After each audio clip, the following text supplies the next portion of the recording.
ನಮಸ್ತೆ ಸ್ನೇಹಿತರೆ, ಇದು ಚೌಕಾಬಾರದ 10ನೇ ವಾರದ ಅಪ್ಡೇಟು. ಅಂದರೆ ಆಲ್ಮೋಸ್ಟು 2.5 ತಿಂಗಳು ಆಗ್ತಾ ಬರ್ತಿದೆ. ಸೊ ಇಲ್ಲಿ ನೀವು ಗಮನಿಸಿದ್ರೆ ಮೀಟ್ರ್ ಬೀನ್ಸ್ ಎಲ್ಲ ತುಂಬ ಚೆನ್ನಾಗಿ ಬರ್ತಾ ಇದೆ.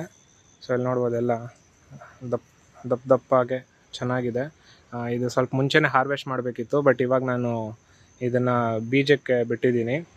ಆ್ಯಂಡ್ ಇಲ್ಲಿ ಒಂದು ಬೀನ್ಸ್ ಕೂಡ ಹಾರ್ವೆಸ್ಟ್ ಮಾಡಿದ್ದೀನಿ ಈಗಷ್ಟೇ. ಈ ಬಳ್ಳಿ ನೋಡಿದರೆ ಇದು ಕೂಡ ಅಷ್ಟೇ ಚೆನ್ನಾಗೇ ಬರ್ತಾ ಇದೆ. ನಮ್ಮ ಹೀರೋ ಬಳ್ಳಿ, ಇದಕ್ಕೆ ಹೀರೋ ಅಂತ ಹೆಸರಿಟ್ಬಿಟ್ಟಿದ್ದೀನಿ. ಸೊ ಇದು ಗೊತ್ತಿಲ್ಲ ಏನಾಗುತ್ತೆ ಅಂತ ಹೇಳಿಬಿಟ್ಟು ಹಾಗೆ ಬಿಟ್ಟಿದ್ದೀನಿ. ಇಲ್ಲಿ ಫಸ್ಟ್ ಬಾಕ್ಸಿಗೆ ಬಂದರೆ ಇಲ್ಲಿ ಮತ್ತೆ ಬೀನ್ಸ್ ಗಿಡ ಇದೆ. ಸೊ ಇದರಿಂದನೇ ಇವಾಗ ಇದನ್ನು ಹಾರ್ವೆಸ್ಟ್ ಮಾಡಿದ್ದು. ಆ್ಯಂಡ್ ಇಲ್ಲೆಲ್ಲ ನೋಡ್ಬೋದು ಒಂದಷ್ಟು ಬೀನ್ಸ್ ಎಲ್ಲ ಹಾಗೆ ಬಿಟ್ಟಿದ್ದೀನಿ. ಸೊ ಇದೆಲ್ಲ ಬೀಜ ಆಗಕ್ಕೆ ನಾನು ಬಿಟ್ಟಿದ್ದೀನಿ. ಅದರಲ್ಲಿ ಕೂಡ ಅಷ್ಟೇ ಇದೊಂದು ಬೀನ್ಸ್ ಗಿಡ ಇದೆ. ಮತ್ತು ಸಾಕಷ್ಟು ಕಳೆಗಳನ್ನೆಲ್ಲ ರೀಸೆಂಟಾಗಿ ನಾನು ತೆಗ್ದಾಕ್ದೆ. ಸೊ ಇದೆಲ್ಲನೂ ತೆಗಿಬೇಕು.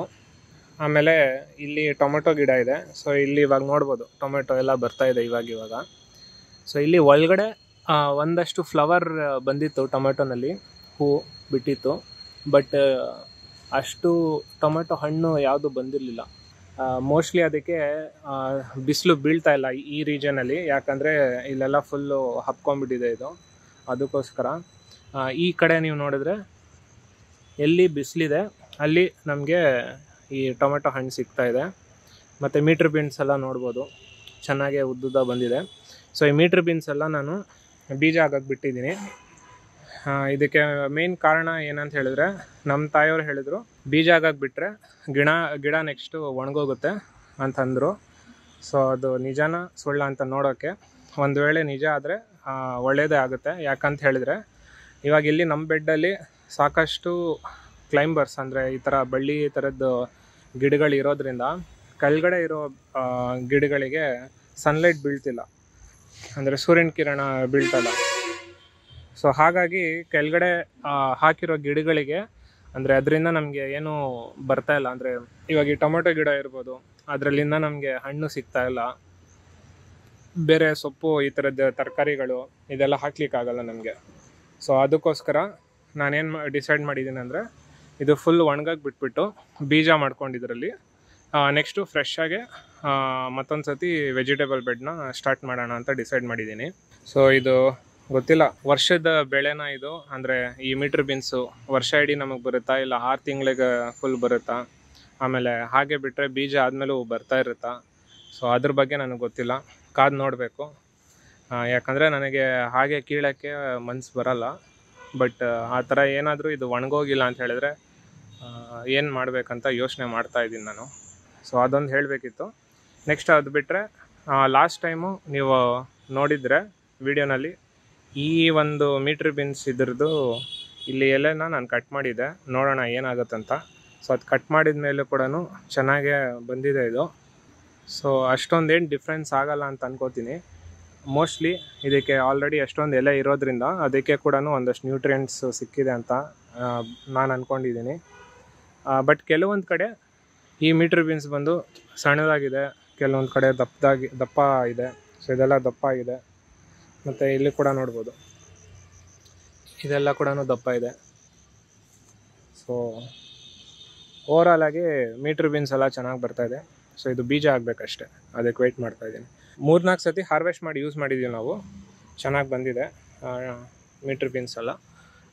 ಮತ್ತು ಈ ಟೊಮೆಟೊ ಗಿಡ ಎಲ್ಲ ನೋಡ್ಬೋದು, ಇದು ಸೂರ್ಯನ ಕಿರಣ ಹುಡ್ಕೊಂಡು ಅಲ್ಲಿಂದ ಆ ಕಡೆ ಈ ಕಡೆ ಬರ್ತಾಯಿದೆ. ಸೊ ಯಾವಾಗ ಹಣ್ಣು ಬಿಡುತ್ತೆ ಗೊತ್ತಿಲ್ಲ, 2.5 ತಿಂಗಳು ಆಗ್ತಾಯಿದೆ. ಈ ಕಡೆದೆಲ್ಲ ಬರ್ತಾಯಿದೆ. ಇದು ನೋಡ್ಬೋದು ಇಲ್ಲಿ ಸನ್ಲೈಟ್ ಎಲ್ಲ ಇದೆ, ಇಲ್ಲಿ ಮೇಲೆ ಅಷ್ಟು ಬಳ್ಳಿ ಏನೂ ಇಲ್ಲ.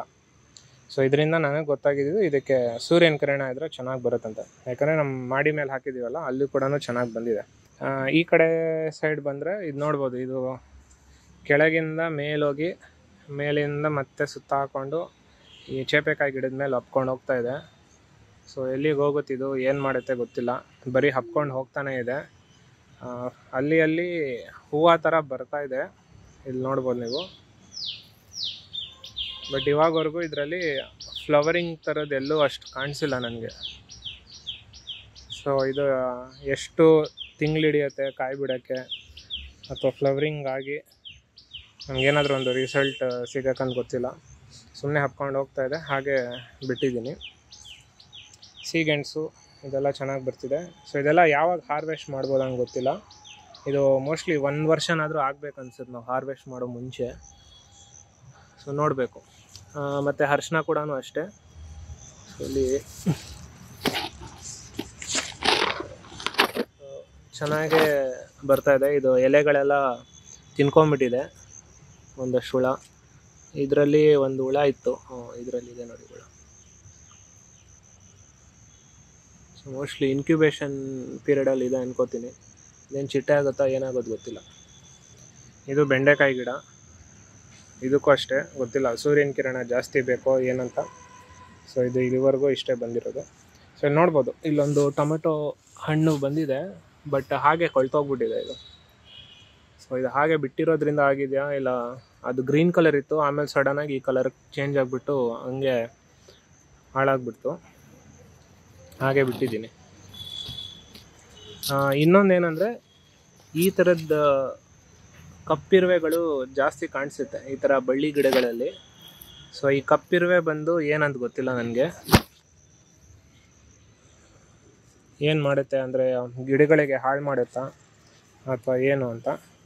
ಸೊ ನಿಮ್ಗೇನಾದರೂ ಗೊತ್ತಿದ್ರೆ ತಿಳಿಸಿ. ಯಾಕಂದರೆ ಈ ಇರುವೆಗಳೆಲ್ಲ ಮುಂಚೆ ಇರಲಿಲ್ಲ. ಸೊ ನಾವು ಯಾವಾಗ ಈ ಬಳ್ಳಿ ಗಿಡಗಳೆಲ್ಲ ಹಾಕಿದ್ವಿ ಆವಾಗ ಇದು ಜಾಸ್ತಿ ಬರೋಕ್ಕೆ ಶುರು ಆಯಿತು. ಸೊ ಇದೆಲ್ಲ ನೋಡ್ಬೋದು, ಫುಲ್ಲು ಹಬ್ಕೊಂಡ್ಬಿಟ್ಟಿದೆ ಇದು. ಸೊ ಇದಿಷ್ಟು ಈ ವಾರದ ಅಪ್ಡೇಟು. ಅಂದರೆ ಜಾಸ್ತಿ ಇನ್ನೇನಿಲ್ಲ ಇದರಲ್ಲಿ ತೋರ್ಸೋಕ್ಕೆ. ಯಾಕಂದರೆ ಕೆಳಗಡೆ ನೀವು ನೋಡ್ಬೋದು, ನಾವೇನು ಸೊಪ್ಪು ಏನು ಹಾಕೋಕ್ಕಾಗಲ್ಲ, ಹಾಕಿದ್ರೂ ಏನೂ ಬರಲ್ಲ, ಯಾಕಂದರೆ ಸೂರ್ಯನ ಕಿರಣ ಅಷ್ಟು ಬೀಳಲ್ಲ ಇಲ್ಲಿ. ಸೊ ಅದಕ್ಕೋಸ್ಕರ ಈ ಬಳ್ಳಿ ಗಿಡಗಳೆಲ್ಲ ಹೋದ್ಮೇಲೆ ಇದ್ರ ಮೇಲೆ ನೆಕ್ಸ್ಟು ಏನಾದರೂ ಟ್ರೈ ಮಾಡಬೇಕು. ಸೊ ನೆಕ್ಸ್ಟು ನೋಡ್ತೀನಿ ನಾನು, ಮುಂದಿನ ವಾರದಲ್ಲಿ ಅಪ್ಡೇಟ್ ಕೊಡೋಕ್ಕೆ ಟ್ರೈ ಮಾಡ್ತೀನಿ. ಯಾಕಂದರೆ ಎಲ್ಲ ಆಲ್ಮೋಸ್ಟ್ ಸಿಮ್ಲರೇ ಇರುತ್ತೆ, ಅಷ್ಟೊಂದು ಏನು ಚೇಂಜಸ್ ಇರೋಲ್ಲ. ಸೊ ಆದಷ್ಟು ಇದೆಲ್ಲ ಒಣಗಿ ಬೀಜ ಮಾಡಿಕೊಂಡು ನೆಕ್ಸ್ಟು ಹೊಸ ಬೆಡ್ ಸ್ಟಾರ್ಟ್ ಮಾಡುವಾಗ ಹೊಸದಾಗಿ ಅಪ್ಡೇಟ್ನ ಕೊಡೋಕ್ಕೆ ಟ್ರೈ ಮಾಡ್ತೀನಿ. ಮುಂದಿನ ವಾರದಲ್ಲಿ ಸಿಗೋಣ. ಧನ್ಯವಾದಗಳು.